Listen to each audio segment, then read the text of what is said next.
안녕하세요. 대한민국의 알찬 방산 소식을 빠르고 정확하게 전달해드리는 한국필승TV입니다. 주변국을 위협하는 중국군의 도발이 날이 갈수록 극단적으로 치닫고 있습니다. 특히 한국을 향한 중국의 태도는 도저히 정상적인 외교적 관계라 볼 수 없을 정도로 무례하고 위협적인데요. 이제 중국은 대한민국을 단순한 주변국이 아니라 직접적인 영토 확장을 위한 장애물로 여기며 노골적으로 자주국방을 훼손하려 하고 있습니다. 이는 중국 시진핑 정부의 핵무기 훈련 과정에서 확인된 사실로 중국은 만일 대만을 침공할 경우 주한미군이 이를 저지하려 나설 가능성이 있다고 판단하고 선제적으로 한반도 내 미군을 제압해야 한다는 도발적인 논리를 내세우고 있습니다. 이들은 한반도 서해와 인접한 산둥반도 지역에 핵탄두 탑재가 가능한 극초음속 미사일과 핵폭격기 등 전략무기를 대거 배치하며 주한미군을 빠르게 무력화하겠다는 의도를 노골적으로 드러내고 있습니다. 사실상 중국의 핵 공격 훈련 범위에 대한민국 전역이 포함되면서 다음 수순이 무엇일지에 대한 우려가 커지고 있습니다. 중국이 스스로를 지역 패권국이라 주장하며 서해에서 무력 도발을 지속하는 가운데 한국을 향한 위협은 점점 노골화되고 있습니다. 이러한 상황에서 대한민국은 중국의 군사적 도발에 맞서 국가 생존을 위한 강력한 대응 전략을 마련해야 합니다. 한국은 이미 핵무기 개발에 필요한 기술적 역량을 갖춘 상태이며 필요할 경우 단기간 내에 핵무장을 실현할 수 있는 능력을 보유하고 있습니다. 단순한 군사력 확장이 아니라 국가의 존립이 걸린 중대한 사안인 만큼 대한민국은 중국의 핵 위협에 대한 억지력을 더욱 강화해야 합니다. 국내 일각에서는 핵무장에 대한 신중한 접근을 주장하기도 하지만 핵무기 기술을 완벽히 보유하고 필요할 때 빠르게 배치할 수 있는 전략적 태세를 갖추는 것은 완전히 다른 문제입니다. 굳이 핵무기를 즉각 배치하지 않더라도 관련 기술을 확보하고 있는 것과 그렇지 않은 것의 차이는 하늘과 땅 차이입니다. 예를 들어 일본의 재래식 잠수함은 탄도미사일 발사 기능이 없어 전략적으로 한계가 분명하지만 한국 해군의 KDX-3 구축함과 도산한 창호급 잠수함은 어뢰뿐만 아니라 현무 탄도미사일을 장착하여 발사할 수 있습니다. 여차하면 핵무기를 장착할 수도 있는 기술력을 갖추고 있기 때문에 주변국들도 이를 경계하지 않을 수 없습니다. 이처럼 잠수함 전력에서도 기술력의 차이가 뚜렷합니다. 미사일 및 핵무기 관련 기술 개발에서 중요한 점은 단순히 핵탄두를 제조하는 것이 아니라 이를 효과적으로 운반하고 타격하는 플랫폼을 갖추는 것입니다. 이는 고도의 기술력을 요하며 다른 국가들은 극비로 다루는 영역이기 때문에 독자적인 개발이 필수적입니다.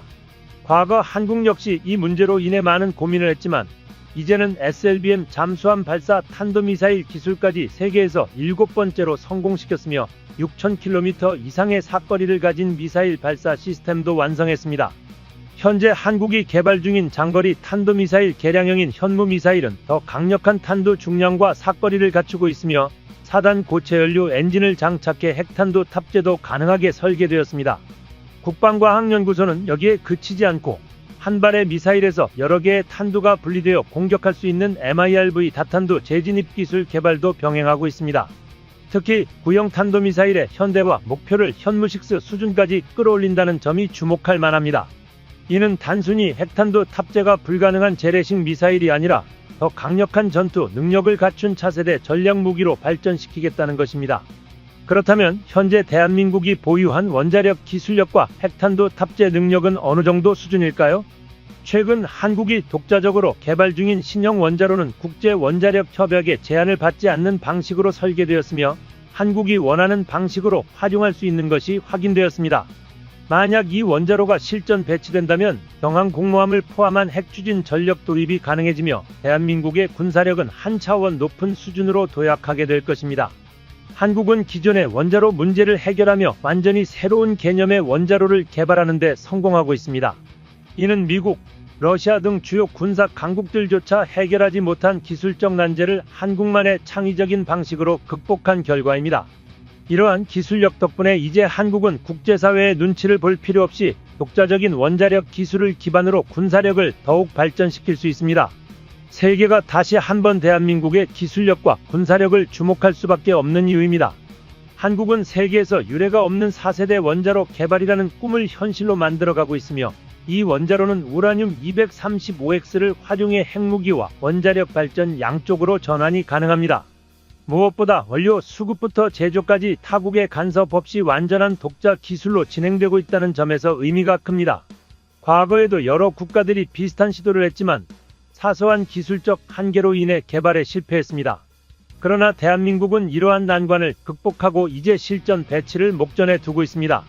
그런데 한국의 차세대 전략미사일인 현무미사일의 새로운 발사체가 최종 평가에서 적합 판정을 받자 중국 국영 언론은 당혹감을 감추지 못하고 있습니다. 중국 관영 매체들은 한국의 현무5 미사일은 단순히 북한과 일본을 넘어 중국의 주요 도시와 핵심 산업시설까지 사정권에 둔 강력한 장거리 타격 무기라며 불안감을 표출하고 있습니다. 특히 한국이 이런 강력한 전력을 보유하는 것은 미국이 한국을 이용해 자국의 군사력 쇠퇴를 보완하려는 전략의 일환이라는 억지 주장을 내놓으며 한국이 작은 나라임에도 불구하고 지나치게 고강도 무장을 추진하며 스스로 위기를 자초하고 있다는 식의 비난을 쏟아내고 있습니다. 중국은 한국이 자신들의 주제에 맞지 않게 위험한 장난감을 만들고 있다며 조롱하고 있지만 실제로는 한국의 군사력이 급성장하며 중국의 전략적 균형을 흔들고 있다는 점을 두려워하는 모습입니다. 최근 군사 전문가들은 미군의 핵무기는 공중에서 폭발하는 특성상 중국 수뇌부가 지하 벙커로 피신할 경우 일정 부분 방어가 가능하지만 한국군의 현무5는 지하 300m에서 최대 500m 깊이까지 관통 후 폭발하는 강력한 관통탄 버스터 기능을 갖추고 있어 중국군 지도부는 피신할 곳조차 없을 것이라고 분석했습니다. 이에 따라 중국이 한국의 현무5에 대비해야 한다는 주장이 제기되고 있습니다. 현무5 미사일은 탄두 중량이 8톤에 달하며 대기권을 돌파한 뒤 마 10 이상의 속도로 낙하하는 특성을 갖고 있습니다. 이는 마치 소행성이 지구 표면에 충돌하는 것과 같은 파괴력을 가지며 충격파로 인해 웬만한 도시 하나가 초토화될 정도의 위력을 발휘합니다. 특히 지하 수백 미터를 파고든 뒤 폭발할 경우 2차 충격파가 발생하여 생존 가능성이 있던 건물들마저도 붕괴시킬 수 있습니다. 이는 미국의 전술 핵무기보다도 중국 입장에서는 더 위협적인 존재가 될 수 있다는 평가를 받고 있습니다. 중국이 현무5에 민감하게 반응하는 가장 큰 이유는 탄두 중량에 따라 급격하게 변화하는 사거리 때문입니다. 국방부 발표에 따르면 탄두 중량을 1톤으로 조정할 경우 사거리는 무려 5,500km까지 연장될 수 있으며 이는 중국 전역은 물론 대만과 남중국해까지 사정권에 포함된다는 의미입니다. 이에 대해 홍콩의 사우스 차이나 모닝포스트 SCMP는 최근 분석에서 중국 공산당이 가장 경계해야 할 것은 미국의 핵전력이 아니라 한국이 보유한 강력한 탄도미사일 전력이라며 현무5의 전략적 위협을 강조했습니다. 미국 역시 한국의 미사일 전력을 결코 가볍게 볼 수 없다는 입장을 내비치고 있습니다. 국제 방산 역량을 평가하는 북유럽의 유명 싱크탱크인 스톡홀름 전략연구소는 이미 3년 전부터 한국의 미사일 기술력이 세계 최상위 수준에 도달했다고 평가했으며 최근 발표된 외신 분석에 따르면 한국 국방부는 2030년까지 2,500억 달러, 한화 약 325조 원를 투입해 세계 최상위급 군사기술 강국으로 도약할 계획을 세우고 있습니다. 이 예산의 대부분은 차세대 무기 개발과 군사 소프트웨어 시스템 구축에 사용될 예정이며 새로운 형태의 현무미사일, 우주 기반 군사위성 시스템, 최첨단 전투기, 핵추진 잠수함, 스텔스 구축함 등 과거 한국에 없었던 다양한 차세대 무기들이 공개되고 있는 상황입니다. 무엇보다도 현무미사일이 전술 핵탄두를 탑재할 수 있다는 보고서까지 등장하면서 국제사회에 관심이 집중되고 있습니다. 기존 현무 시리즈보다 훨씬 거대해진 현무5와 개량형 현무미사일들은 사실상 ICBM 대륙 간탄도 미사일으로 분류될 수 있으며 탄두 크기가 전술 핵무기 장착이 가능할 만큼 커졌습니다. 과거 한미 미사일 지침으로 인해 사거리가 2,000km로 제한되었지만 이는 명목상의 제한일 뿐 실제로는 현무 미사일의 엔진 성능이 이를 훨씬 초과하는 수준으로 설계되었다는 점도 주목할 만합니다. 이는 한국이 필요할 경우 중국과 일본을 주요 표적으로 삼아 탄두 중량을 최대 15톤까지 확장할 수 있다는 의미이기도 합니다. 결국 한국이 개발 중인 차세대 현무 미사일들은 단순한 재래식 무기가 아니라 필요할 경우 핵탄두까지 장착할 수 있는 전략 무기로 활용될 가능성이 높습니다. 이를 위해 한국은 우주로 발사할 수 있는 탄도 발사체 기술, 고체연료 로켓 기술을 확보하는 동시에 ICBM급 미사일 개발을 빠르게 진행하고 있습니다. 이미 한국의 우라늄 농축 기술은 세계 정상급 수준이며 핵무장 준비는 사실상 완료된 상태입니다. 이러한 기술 발전으로 인해 한국이 미래에 개발할 현무 시리즈 미사일 한 발은 기존 현무 미사일 10발을 능가하는 강력한 화력을 갖추게 될 전망입니다. 또한 다탄두 MIRV 기술을 적용해 현무5 미사일 한 발이 여러 개의 탄두를 분리하여 중국, 일본, 북한 등의 방공망을 뚫을 수 있는 대전략 무기로 발전할 것입니다. 이러한 사실이 드러나자 중국은 즉각 반발하며 국영 언론을 통해 한국이 서해 지역에 현무 미사일 배치를 늘린다면 한반도에서 국지전이 발생할 수 있다고 위협적인 태도를 보이고 있습니다. 그러나 기사 말미에서는 한국이 현무 미사일 배치를 중단하면 한중 간 경제 협력을 더욱 강화할 수 있다는 주장을 덧붙이며 결국 한국의 군사력 증가를 두려워하고 있다는 점을 스스로 인정하고 있습니다. 현재 한국은 공식적으로 핵보유국을 표방하지 않고 있지만 수천 발의 핵무기를 신속히 무장할 수 있는 기술적 능력을 갖춘 것으로 평가받고 있습니다. 국제사회에서도 한국을 잠재적 핵보유국으로 인정하고 있으며 국제 정세가 급변할 경우 한국이 신속하게 핵무장을 선언하고 핵보유국으로 도약할 가능성도 배제할 수 없습니다. 그러나 현 단계에서는 핵무장을 직접 실행하기보다는 현무 미사일의 수량을 늘리고 그 성능을 극대화하는 것이 최선의 전략으로 보입니다. 그렇기 때문입니다. 대한민국 현무 미사일의 위상이 드높아지는 가운데 현무 미사일이 가진 진정한 파괴력이 도대체 어느 정도인지 궁금해지는데요. 최근 한국 언론이 대한민국 현무 미사일에 대한 내용을 취재, 분석하였습니다. 지난해부터 미사일 강대국으로 등극한 대한민국에서 가장 중요한 전략적 가치를 가지고 있는 것은 바로 현무 미사일입니다. 현무는 100% 국산화된 한국형 차세대 미사일이며 잠재적인 적국인 중국과 전쟁이 발발되게 된다면 순간적인 화력을 보조해줄 초장거리의 사거리를 갖춘 미사일입니다. 이는 한국군 전략사령부가 갖춘 미사일 전력 증가에 엄청난 도움을 주고 있습니다. 현재까지 밝혀진 한국형 차세대 미사일 현무는 현무5까지입니다. 하지만 현무6 역시 빠르게 개발되고 있으며 현무6는 현무5의 성능과 유효사거리 및 요구작전 능력에 비해 한 단계 더 발전한 모습입니다. 현무5는 시험발사 당시 해상 표적 한가운데 세워진 목표물을 전문 킬러처럼 정확하게 타격하는 모습을 보여줬으며 탄도 관통력은 무려 콘크리트 12m 이상을 기록했습니다. 현무6 미사일은 현무5 미사일처럼 GPS 타격 기술을 사용하여 한치의 오차도 없이 목표물을 정확하게 타격하는 능력과 방공미사일 회피 능력인 스크리밍 기술을 보유한 뒤 향후 한국군의 군사 위성에서 타깃의 정보를 받아 타겟과 오차 범위를 측정하는 반경 5m에서 절대로 오차 없는 초정밀 정확성을 보유하게 될 것으로 보입니다. 탄도미사일이라는 전략체계가 5000km 이상 떨어진 표적을 한치의 오차도 없이 정확히 명중한 일은 전 세계적으로 보아도 굉장히 드문 사례라고 할 수 있습니다. 기존 한국군이 운용하던 현무미사일의 사거리는 800km 정도에 불과하지만 3단 형식의 미사일 엔진 추가 업그레이드를 통해 새롭게 탄생하는 현무6는 최소 사거리 6000km까지 늘어나는 잠재력이 무궁무진한 탄도미사일로 변화하였습니다. 성능은 서해와 동해에서 중국 영토 전역을 24시간 동안 조준할 수 있으며 한반도에서 적국의 대도시를 포격하는 게 충분할 정도로 유효 사거리가 대폭 늘어났다고 볼 수 있습니다. 세계적으로도 손꼽힐 정도로 상상 이상의 파괴력을 자랑하는 현무 미사일 시리즈가 탄두 폭장량의 클러스터탄이나 미사일용 고폭탄을 탑재한 것과 달리 현무 미사일은 9000kg짜리 여러 압력 탄두를 장착하여 폭발력과 관통력을 동시에 증가시켰습니다. 이러한 13톤 탄두가 현무6에 결합된다면 중국의 주요 시설에 대한 파괴 능력을 확실히 확보할 수 있습니다. 한국형 킬체인 사업의 타격체계 목적으로 지속적인 소요 제기가 이루어져 일반 공개 사업으로 전환, 현무 미사일 개발 완료와 함께 방위산업 기업들의 투자를 통해 지속적인 유효 사거리 확장을 연구개발 중입니다. 무엇보다 국산 기술, 한국형 플랫폼 사용과 생산량 증가는 물론 놀랍도록 저렴한 가격으로 극한의 가성비와 물량을 추구합니다.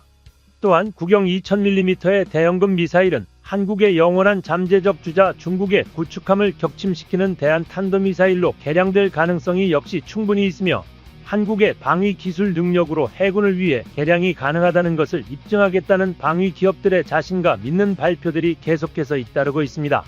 차세대 케이블의 미사일 발사대에는 현무 미사일 탑재가 가능해졌습니다. 케이블 위에 미사일 발사대는 동일 구경의 로켓 발사대의 성능을 아득히 뛰어넘고 세계 최상위권 수준의 강대한 화력을 자랑하는 것이 차세대 한국형 미사일 발사대입니다. 미사일 발사대의 전투 중량은 62톤이며 엔진은 1450마력, 최대 속도 80km, 항속거리는 450km로 신속하게 이동도 가능합니다. 신속한 기동력으로 기동타격 전술을 구사하며 현무6 미사일로 대한민국을 공격하려는 국가를 무자비하게 타격하는 게 가능해집니다. 4.1 전략사령부의 전술 사격지휘 체계로 표적 정보 및 사격 임무 데이터를 송신받고 그 순간 수신된 표적 정보와 사격 명령을 바탕으로 사격 통제 장치를 이용해 한국을 침공한 적 고객의 다량의 현무6 탄도 미사일을 순식간에 퍼붓는 방식이 가능해졌습니다.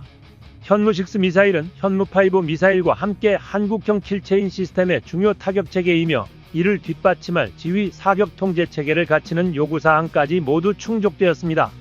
현무 미사일 배치로 한국군은 개마고원을 비롯한 북한 깊숙한 곳까지 정밀 타격 전략을 갖게 됐습니다. 이는 북한이 핵탄두를 장착한 화성 미사일을 쏘기 위해 연료를 주입할 때 한국이 먼저 선제 타격으로 이들을 제압할 수 있다는 것을 의미합니다. 이동 중인 발사대를 정확하게 명중시키기는 어렵겠지만 위치가 확인된 발사지라면 대부분의 타격이 가능할 것입니다. 과거 현무2는 이러한 작전을 펼치기에 한계가 있었는데요. 탄두 중량이 500kg인 것을 300kg으로 줄여 사거리를 연장시켜야 했기에 폭발력이 감소할 수밖에 없기 때문입니다. 또 당시에는 북한이 함경도 북부로 미사일 진지를 이동할 경우 대응 방법이 없었습니다. 하지만 한미 사거리 제한 해제 지침이 시행된 이후 북한 전 지역은 물론 동북아시아 일대가 한국 현무의 그늘 밑에 들어오게 된 것입니다. 대한민국은 1990년대 이후부터는 다양한 미사일이 동시다발적으로 개발되기 시작했으며 한미 미사일 사거리 해제 지침은 전략 병기의 전환점이 발생하면서 한국의 미사일 전력은 가파르게 급상승하게 됩니다. 이처럼 강대국 한국이 적국의 전역을 타격하는 현무 미사일을 개발 중인 상황. 현재 대한민국이 보유한 최신형 전략 무기 현무 미사일은 목표 지역을 지옥으로 만들어 버릴 전략 핵무기 급으로 분류되는 병기이며 한국형 전술탄도 미사일에 대한 효용성과 개발 가능성이 충분하게 입증되었습니다. 그런데 의외로 이러한 대전략 무기를 보유한 국가들은 지극히 소수에 불과합니다. 과거 제국주의 열강국으로 유명한 서구 유럽권에서도 영국과 프랑스를 제외한다면 한국의 현무 미사일 같은 사거리 4000km가 넘는 장거리 탄도 미사일을 단 한 발도 보유하지 않고 있는 게 사실입니다. 또한 현무6 미사일은 다탄두 형식의 소형 핵무기로 재탄생할 수 있다는 것이 주목할 만합니다. 미국 전문가들은 이를 넘어 한국의 구체적인 핵무장론에 대해 거론하기 시작했습니다. 미국 일부 전문가들은 미사일 관련 첨단 기술 공유와 기술 협력, 복원을 요구했을 것이며 그들이 원하던 것을 얻을 것이라고 분석했습니다. 그 중에서도 협정과 관련해 아이러니하게도 미국 내에서 가장 많이 나온 이야기가 바로 한국을 핵무장시켜야 한다는 것인데요. 미 싱크탱크 연구소에서도 이제는 중국이 북한을 대처하는 데 있어서 한국의 독자적 핵무기 개발을 받아들여야 한다고 했고, 일부 전문가들은 한국은 독자적으로 핵무기 개발이 가능한 국가이며 빠르면 6개월 내에라도 가능할 것이라며, 여기에 현무 IBCM 기술까지 확보한 한국은 핵무기를 장착해 태평양 지역에서 누구도 넘볼 수 없는 강력한 전쟁 억지력을 가질 것이라고 했습니다. 이제 수많은 국가들이 대한민국을 더 이상 예전의 한국으로 보고 있지 않습니다. 대한민국은 모든 무기를 100% 국산화하여 이제는 해외 수출까지 진행해 서구권을 대표하는 미국 시장과 어깨를 나란히 하고 동구권을 대표하는 러시아산을 뛰어넘었습니다. 이제 대한민국 방산 무기는 메이드 인 코리아라는 하나의 무기 플랫폼이 되었습니다. 이제 대한민국은 지상무기, 미사일 전력뿐 아니라 항공 전력까지 독자적인 플랫폼을 완성시켜 나가고 있습니다. 한국필승TV 시청해주셔서 감사합니다. 좋아요, 구독, 알림 설정 해두시면 언제나 신속하고 정확한 국방 소식 전달해드리겠습니다. 구독자 여러분, 좋은 하루 보내세요.